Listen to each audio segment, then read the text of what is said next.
So what did prison teach me about being an entrepreneur? That's what I want to talk about in this video today, so stay tuned.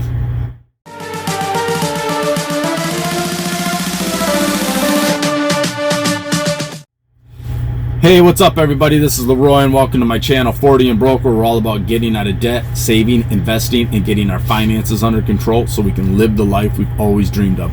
Because that's what it's all about, living the life we've always dreamed of.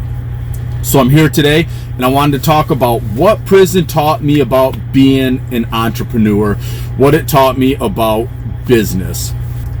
In prison, there are numerous ways to make money. Now, just like out here, there are numerous ways to make money. In prison, it's the same thing. There are things that people want that they don't want to do themselves, just like out here. And if you can capitalize on it, you can make money. I mean, even as simple as in your job or like in prison, in your job detail there, you can make extra money, you know. So there was the barber. I would give him a couple bucks once a month.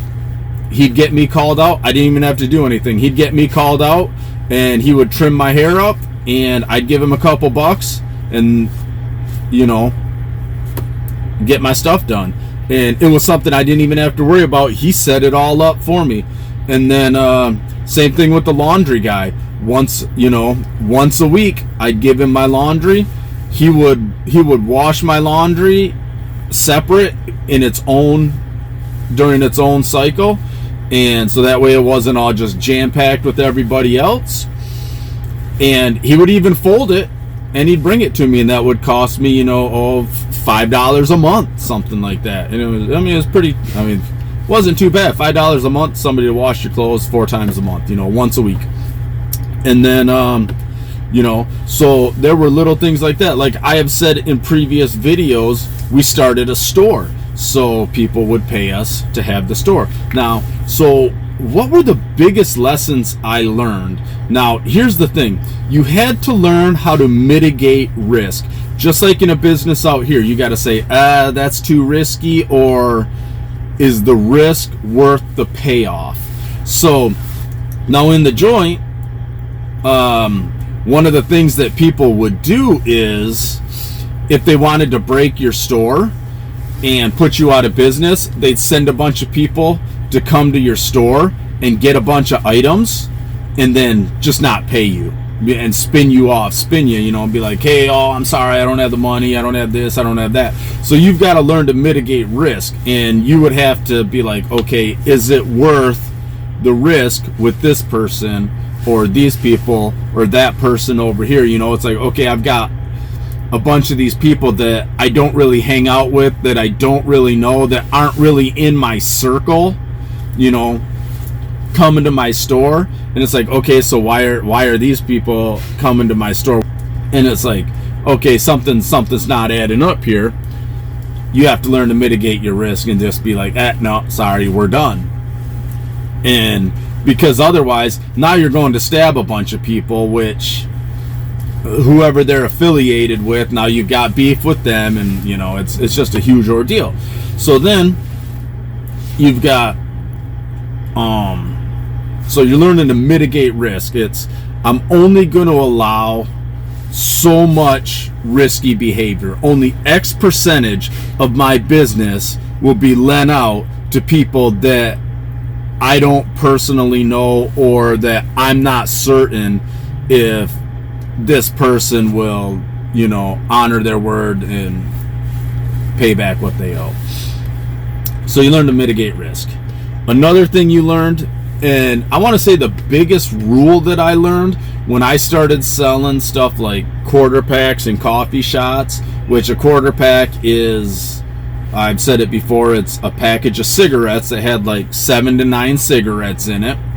And a coffee shot is basically just that, a shot of coffee that you can make into a cup of coffee. So now everybody had a vice in the joint. A lot of people smoked and a lot of people drank coffee. So if you had homeboys, they'd come up and they'd be like, hey man, let me get let me get a quarter pack, let me get a shot of coffee. And it's like, nah, go get my soap. And it's always, come on, oh man, we like that, we're bros. And it's like, yeah, dude, that's cool, we're bros, but I'm running a business here, so you've got to learn to keep homeboys and business separate. There is always that. And it's just the same out here. It's family and friends will take advantage of you, even if they're not seeing it as taking advantage of you. It's more along the lines of, why you gonna charge me? We're family, we're friends, we've known each other for how long, and you're just gonna charge me to do this? And it's like, yeah, just like you would charge me to do something, and a lot of people be like, oh, I won't charge my homeboys, I won't do this, I won't do that, or I won't charge my family, or I won't charge people that I'm cool with. Well, you're putting your time into it, you're using your materials, your knowledge, everything that they have no clue on, and you're doing this for them. So yeah, it's time that's taken away from actual paying customers, or it's product that you have that you're depriving yourself of that could go to an actual paying customer. So now, whether you say, okay, I will give this to you at cost, or I will give this to you at a slight upcharge, that's different. You can give somebody a discount and still charge them. I really don't like the thought of, like with coaching, I really don't like the thought of,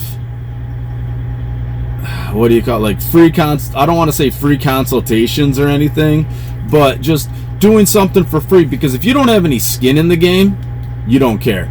And now we're just wasting both of our times. Well, I didn't do it because, okay, that's fine.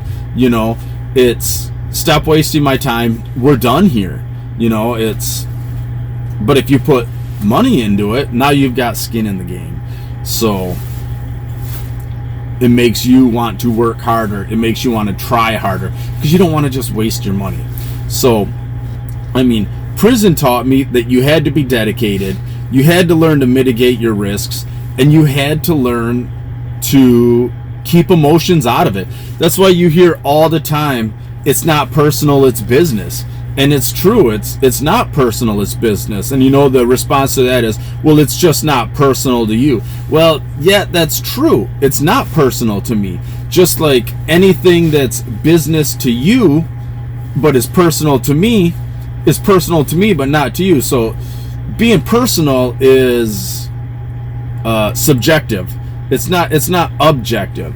It's like, yeah, to me that's business. The house that I've got that I'm looking to buy and remodel and tear down,